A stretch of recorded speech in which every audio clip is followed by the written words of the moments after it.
Radhe Radhe everyone, आप सभी का बहुत बहुत स्वागत है। दोस्तों, कार्तिक मास में दीपदान का बहुत ही ज़्यादा महत्व माना जाता है। और यदि आप पूरे कार्तिक मास में दीपदान नहीं कर पाए हैं और वर्ष में कोई भी दीपदान आपका छूट जाता है, आप डेली पूजा में किसी भी प्रकार की कोई समस्या के कारण आप पूजा नहीं कर पाते हैं, तो इस कमी को पूरा करने के लिए जलाए जाते हैं 365 यानी कि 365 बाती का दिया जलाया जाता है, क्योंकि वर्ष में 365 या फिर 366 दिन होते हैं। तो इस प्रकार से यदि हम 365 बाती का दिया जलाते हैं तो हमारे पूरे वर्ष भर के दीपदान का हमें पुण्य लाभ प्राप्त होता है और इससे हमारी पूरी वर्ष की पूजा का भी हम पुण्य लाभ अर्जित कर लेते हैं।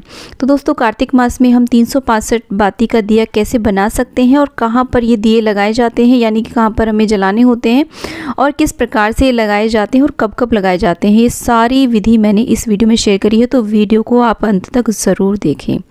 तो सबसे पहले जान लेते हैं कि हमें ये दीपक किस प्रकार से तैयार करने होते हैं। तो दोस्तों, ये दीपक विशेष रूप से परंपरागत तरीके से यानी कि पौराणिक तरीके से इस तरीके के जो गोले होते हैं, सूखे गोले होते हैं, उनमें जलाए जाते हैं। तो आप 5, 7, 11 अपनी सामर्थ्य के अनुसार कितनी भी जला सकते हैं, लेकिन अगर आप चाहें तो मिट्टी के दिए में भी आप इस दीपदान को कर सकते हैं, परंतु बहुत ज़्यादा शुभ माना जाता है यदि हम इस गोले के अंदर इस दीपदान को करते हैं। इसे पाली दीपदान भी कहा जाता है। तो आप ले लें। तो मैं यहाँ पर 5 आपको बना करके दिखा रही हूँ। तो देखिए, इस तरीके से गोले को हमें कट करना होता है, लंबा लंबा हमें कट करना होता है। और जो महिलाएं होती हैं वो गोले को कट नहीं करती हैं, तो आप घर में कोई भी पुरुष हो या फिर कोई भी बड़ी बूढ़ी लेडी हो, उनसे चाकू लगवा लें इसमें, उसके बाद ही आप इसे कट करें या फिर किसी से आप कटवा लें। तो इस तरीके से आप लंबा लंबा काट लें। तो हम यहाँ पर 5 दियों का दीपदान आपको दिखा रहे हैं। तो इस तरीके से आप चाहे तो मिट्टी के दिए में भी इसे लगा सकते हैं, तो बहुत ही ज़्यादा शुभ रहता है यदि कार्तिक मास में आप इस प्रकार से 365 बाती के दिए का दीपदान करते हैं। तो देखिए, इस तरीके से कट कर लेंगे, सारे गोलों को हम कट कर लेंगे। तो यहाँ पर 3 गोले लिए हैं। तो इस तरीके से देखिए, बाती रखने का स्पेस बन जाता है साइड में यदि हम इस तरीके से लंबा कट करते हैं। तो सारे गोलों को मैंने इस तरीके से कट कर लिया है। तो इसके बाद में दोस्तों, अब हम जानते हैं कि हमें इसमें बाती कैसे बनानी है। बाती बनाने के लिए आप चाहें तो इस तरीके से देखिए, कलावा ले सकते हैं, कच्चा सूत ले सकते हैं। कलावा ध्यान रहे सूती ही होना चाहिए, रेशमी या सिंथेटिक कोई भी इस तरीके का कलावा आप ना लें। दोस्तों, मार्केट में इस तरीके की बनी हुई बातियाँ भी आती हैं। ये 108 बाती का बंडल है, तो आप ऐसी भी ला सकते हैं, बट ये बहुत ही ज़्यादा मोटी हो जाती हैं, तो उन्हें जलाना थोड़ा मुश्किल सा हो जाता है।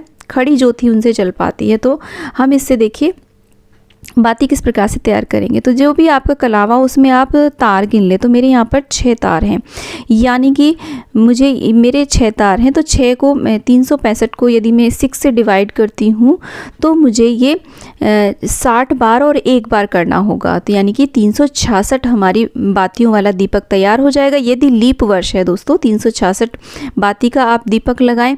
नहीं तो अगर लीप वर्ष नहीं है, नॉर्मल वर्ष है, तो आप 365 के लिए आप 1 तार उसमें से निकाल लें। तो आप इस तरीके से देखिए, अपनी फिंगर्स के ऊपर अपने अनुसार बाती की लेंथ आप डिसाइड कर सकते हैं। वैसे इतनी जो लेंथ होती है वो सफिशिएंट रहती है। तो इस तरीके से दबाएंगे। अब यहाँ पर जहाँ पे मेरे अंगूठा है वहाँ पर 1, 2 और इस तरीके से 3, 4, 5, 6, 7 इस तरीके से गिनते जाएंगे। दोस्तों, बहुत ही ध्यान से हमें गिनना होता है। और इस तरीके से हम देखिए, मैं यहाँ पर 60 और 1 बार और करके 61 बार करूँगी। तो यहाँ पर इसे कट कर देंगे।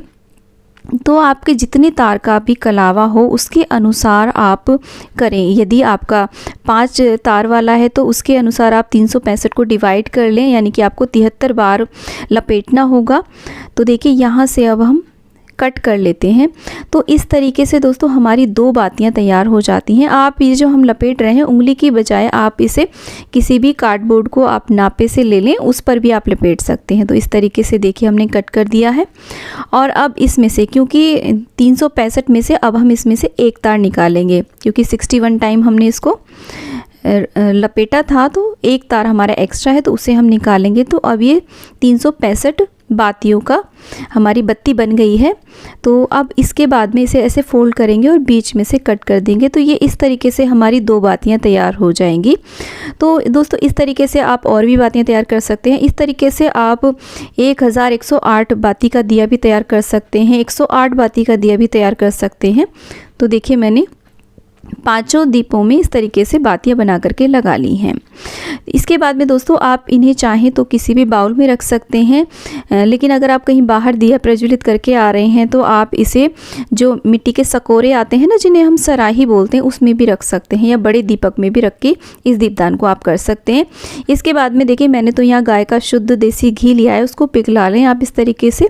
अगर जमा हुआ घी रहता है तो अच्छे से नहीं लग पाता है, तो पिघला लें और उसे यहाँ पर आप बत्ती को अच्छी तरीके से भिगो दें। आप यहाँ पर चाहें तो तिल का तेल भी ले सकते हैं, लेकिन ये जो दीपदान होता है 365 बाती का, ये शुद्ध देसी घी में ही अति शुभ माना जाता है। परंतु जैसी सामर्थ्य हो आप वैसा दीपक जला सकते हैं। तो यहाँ पर देखिए मैं सभी में घी डाल दूँगी इस तरीके से, और बाती को हम अच्छी प्रकार से हाथ से डुबो देंगे। तो देखिए इस तरीके से सारे दीपों में मैंने बराबर घी इस तरीके से डाल दिया, और बाती को हम इस तरीके से पलट देंगे और डिप कर देंगे, अच्छे से घी इसमें चला जाए। तो दोस्तों इस प्रकार का जो हम दीपदान करते हैं वो बहुत ही शुभदायी होता है। और इसके बाद में मैं आपको एक अच्छी सी टिप्स बताना चाहती हूँ। तो देखिए ये जो बाती होती है काफ़ी मोटी होती है, जलने में कभी कभी प्रॉब्लम हो जाती है, तो आप थोड़ा सा कपूर लें और उसको इस तरीके से उसका पाउडर जैसा बना करके बाती के जो मुख है उस पर हम थोड़ा थोड़ा सा लगा देते हैं दोस्तों, तो बहुत ही ईजीली ये दीपक जल जाते हैं। तो देखिए इस तरीके से आप सारे दीपों में लगा लें। तो आप इस तरीके से, अब दोस्तों ये जो दीपक होते हैं इनका हमें पूजन करना होता है। तो देखिए इनको हम टीक देंगे चंदन रोली से, सभी को हम तिलक कर देंगे, क्योंकि इनका हमें पूजन करना होता है। इसी प्रकार से हम इनका पूजन करते हैं। सभी को हमने टीक दिया है। और इसके बाद में दोस्तों आप इनमें चाहे तो तिल आप इसमें डाल सकते हैं, या फिर आप देखिए कार्तिक महीने में खील बताशे का बहुत महत्व होता है, तो आप इसमें खील बताशे आप डाल सकते हैं। तो यहाँ पर मैं खील अर्पित कर रही हूँ, इनको खाली नहीं जलाया जाता। आप चाहे तो यहाँ पर आंवले के टुकड़े डाल सकते हैं, थोड़ा इत्र भी इसमें डाल सकते हैं। और इस तरीके से देखिए मैंने खील डाल दी है। उसके बाद में हम इन सारे दीपों को इस तरीके से हाथ में थोड़ा जल ले करके, और इस 3 बार या फिर 5 बार इस तरीके से हम जल घुमा करके इन दीपकों का हम इस प्रकार से पूजन कर लेते हैं, प्रार्थना करते हैं। दोस्तों ये जो दीपदान है आप या तो सुबह सूर्योदय से पहले कर लें, नहीं तो शाम के समय तो बेहद शुभ माना ही जाता है। शाम के समय आपको ये दीपदान करना चाहिए। और जब आप दीपदान करेंगे तो दीपक के नीचे आपको आसन ज़रूर देना है, या तो आप चावल का आसन दें, या फिर आप खील आदि भी या पुष्प आदि आप दीपक के नीचे रख सकते हैं। तो दोस्तों अब बात करते हैं कि ये दीपक हमें कब कब और कहाँ कहाँ जलाने होते हैं। तो दोस्तों ये जो 5 दीपक हैं आप कार्तिक पूर्णिमा के दिन, क्योंकि अंतिम दिन होता है कार्तिक मास का, उस दिन आप इन 5 दीपकों को जला सकते हैं। इसके अलावा विशेष दिन भी होते हैं, जैसे कि सबसे पहला दीपक हमें जलाना होता है शिवालय में।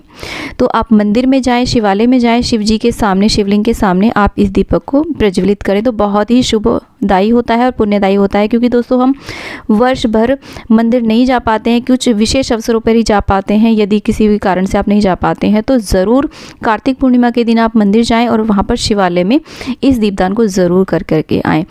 लेकिन दोस्तों अगर कोई समस्या है, आप नहीं जा सकते हैं, तो आपके घर में जो भी शिव जी भगवान की तस्वीर हो, मूर्ति हो, शिवलिंग हो, आप उनके आगे भी इस दीपदान को कर सकते हैं। परंतु मंदिर जाना तो बहुत ही ज़्यादा कल्याणकारी रहता है, तो अवश्य ही अगर हो सके तो आप ज़रूर मंदिर जाएं। और दोस्तों दूसरा दीपक हमें जलाना होता है गौशाला में। गाय के खूंटे के पास हमें ये दीपदान करना होता है। गोपाष्टमी के दिन या फिर गौ माता का कोई भी विशेष दिन आता है, उस दिन आप इस दीपदान को कर सकते हैं। देवउठनी एकादशी को भी कर सकते हैं, और कार्तिक पूर्णिमा के दिन भी इस दीपदान को कर सकते हैं। गौशाला आप नहीं जा सकते तो घर के आसपास यदि किसी ने गाय रखी हो, गाय पाल रखी हो, आप उनके खूंटे के पास गाय के खूंटे के पास जा करके भी आप इस दीपदान को कर सकते हैं। दोस्तों तीसरा दीपक हमें जलाना होता है तुलसी जी के पास। आपके घर में जो भी तुलसी मैया हो उनके पास में आप देवउठनी एकादशी के दिन इस दीपदान को करें, नहीं तो आप कार्तिक पूर्णिमा के दिन तो कर ही सकते हैं।